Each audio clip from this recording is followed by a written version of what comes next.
he's done a few things that has now taken him to next level stuff. And I want to show it with respect to what he has. But he does have, he's a 3-pitch mix.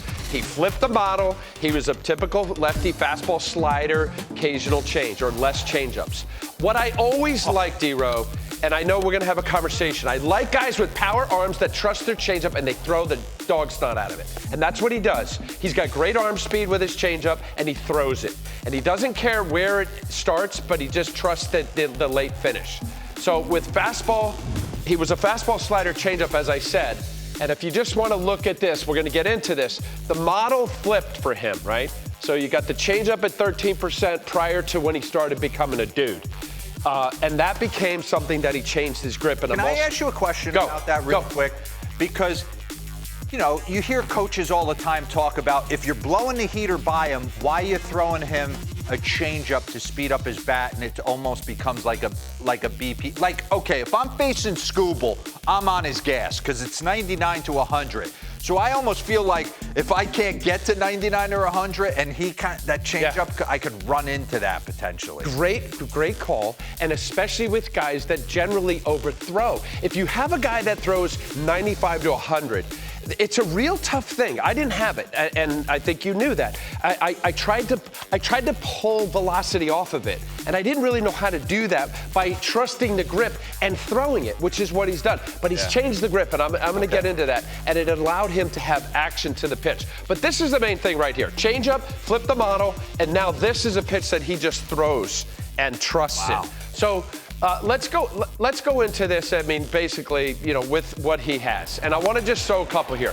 Folks, it's 97, 98, 99 upstairs. Every hitter's got to respect that, right? Especially 0-2, 1-2. He does have a back foot slider to the righty, down and away to the lefty, and he throws it. If you look at this delivery, it's coming at you. Oh, my God. The slider. His glove, his arm is like. We're going to get to it. Condor. Now, look at the location of these. Lucas, would you just back up 1 second?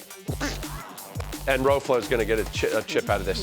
All right, so if you watch this is a little deceiving because it's left center camera, but this pitch right here, he's basically got to a place because he trusts his changeup so much.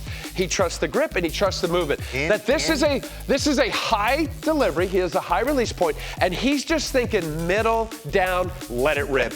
You want the illusion for a hitter because he has to respect 97, 98, 99 upstairs, as you just said. But if he has plate coverage change up down, apparently you liked hitting that, you throw it. Go ahead and do it, play it. So that looks like, wow, 85 down the middle, wow. But this is because of delivery and also respecting and honoring a 96, 7, 8 mile an hour fastball. This is legit, folks. This is now what's made him a guy. So if you look at that, I wanted to show a delivery, Lucas.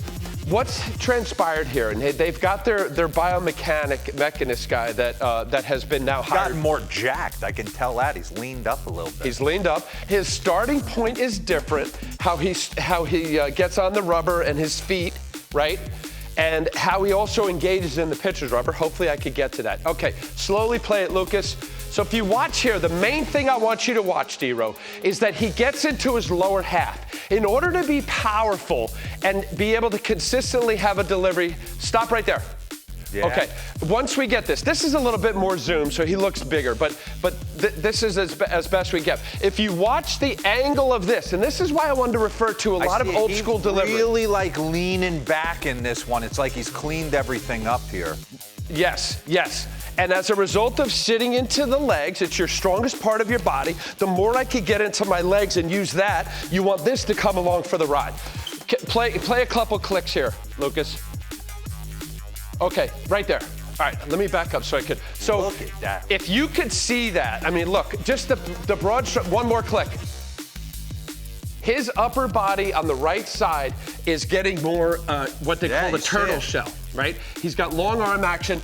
I love the front side. And I'm going to talk about deception. He throws his glove up.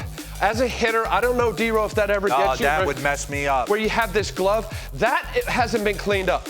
He was not a high draft pick out of Seattle University, and I think that the Tigers didn't mess with him. You get top picks, you invest a lot of money. As soon as he has 2 or 3 bad starts in Double-A, it's like, well, no, here's the metrics, and you got to change your this for that. All right, keep going. I know we got to keep rolling here, but so he's able to maintain a delivery that is old school. All right, come up through here. I just want to stop right there. Yeah, I back it up. I want to show the deception part and his ability to get into his lower half. I don't know if you're able to see this, but this is basically what he actually worked on. Go ahead and click it, and then get the front glove right there. Stop. Now this is unusual. You know, they clean up guys because they want them linear, and they want it to be clean, and they want it to don't get too high. You want to go down the rubber. Maintain the plane. I like this. There's a level of deception. Definitely more streamlined on the right. Looks like he's throwing a little bit more cross, He's throwing his glove, and he's sitting more into the delivery. All right. So we have this. As a result, I wanted to establish. Wow. Like there's like legit next level stuff, right? If you look at what he's done, average velocity and his maximum velocity, and that's one of the big things that he's done. All right. I wanted to talk about his money. You got some sound here, too. I do. So I'm going to go to an interview that Rob Friedman, friend at Pitching Ninja, did with him. And I want to pull out this one part of his answer, what he talked about. Go ahead. One, I stopped trying to pronate last year. I used to try and pronate, and I'm not good at it. I'm more of a supinated oriented guy. I'm better at getting the ball left to right than I am right to left. So I think without pronating, I think the command of the pitch, I got just way more confident in my command and my ability to throw it in any count. And, honestly, I think with the pitch column, the pitch just says usually it's like fastball down and away or slider, down and in. It's like, I just get changeup. It just says changeup, and the catcher sets up right down the middle, and I just throw it down the middle, and then I'll let counts kind of dictate how much down I'm trying to go. Yeah. That's good. So I love it. Here is the highest whip percentage on either a splitter or changeup, forkball. I love the fact that know thyself. He knows that he gets the ball moving from left to right better than right to left. What'd you say? No, it's understanding this. Like for myself as a hitter, I had a tough time pulling a baseball. My power was up the middle the other way, so I didn't work so hard. Okay, so Zero, I'd stay with my Would you strength. zoom in on here? So what Skubal did is, if you're a 4-seam guy, here's your 4-seam grip. This was my 4-seam grip. Horseshoe, your index is smaller than your middle finger. 4-seam. This is typical. You teach little leaguers, right? So then you want it to look like a fastball. So you throw your changeup, generally speaking, as your fastball for the most part, because you want that look to be the same to the hitter. What he did was he still lets it, grips it, and rips it. He now changed it to the seam shifted wake. And as a result, he goes 2-seam. And when you push off of this, and I'll show it, he's getting more of this as opposed to just tumbling straight down. So he did change his grip, and it's become more effective. Go to the changeup, please. And this is really his. If you go out and stop right at release. I'm sorry. One more time. Right at release. Keep going. All right. So now he says. He does it. It's hard to pronate. I was one of those guys. Everything was 4-seamer, cutter, curveball, slider. It was all in. But the reality is that your shoulder and the humerus and the acromion, it has to pronate. You can't throw a fastball like this. You have to get out there, and it does pronate. But if his brain thinks I don't have to pronate it with the wake, What's seam shifted wake? Seam shifted wake. Why did they come up with this? All right, go ahead.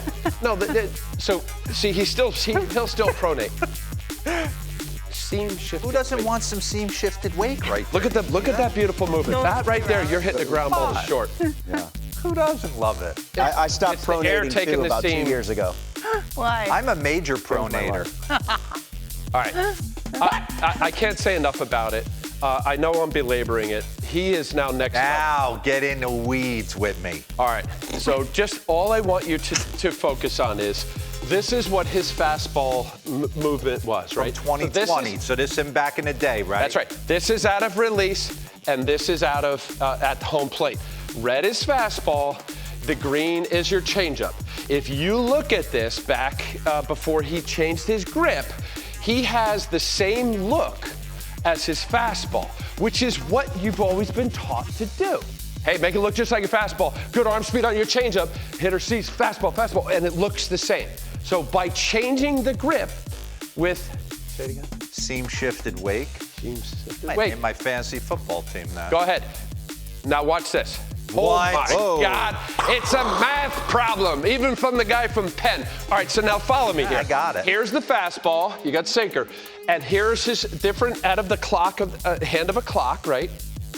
And here's his changeup. But if you look at the end result, he was getting fastball at home plate with his changeup looking the same. He's got a whole different look. This spectrum and plethora of movement at the end is the other facet of why he's next level. Aside from he throws 97 to 100, aside from that he's got a Bugs Bunny changeup and a good slider, that movement. How many seconds do you have for a 90-mile-an-hour fastball? I have no idea. It's 0.4 tenths of a second, 0.45. What is your decision making if you take 20 feet, 20 feet, 20 feet? Out of hand, what are you thinking? I'm on the mound right now. What is it? What is it? So, bam. Boom, it pops out of his hand off speed. If it comes out the same. Okay, time out. Boom, so for the first 20 feet, you have 0.15 tenths of a second. Yeah. Okay, so now you said, what is it? What is it? What's the pitch? Fastball. Fastball. Okay, what do you have for the next 1.5? Striker ball. Striker ball. And what do you do for the last? I don't know, I'm going deep. You either swing or you don't. No, but think about that. So really quickly, if you could get what we just saw, what Skubal does in the last 20 feet, and the ball is moving in all sorts of directions, late movement is key.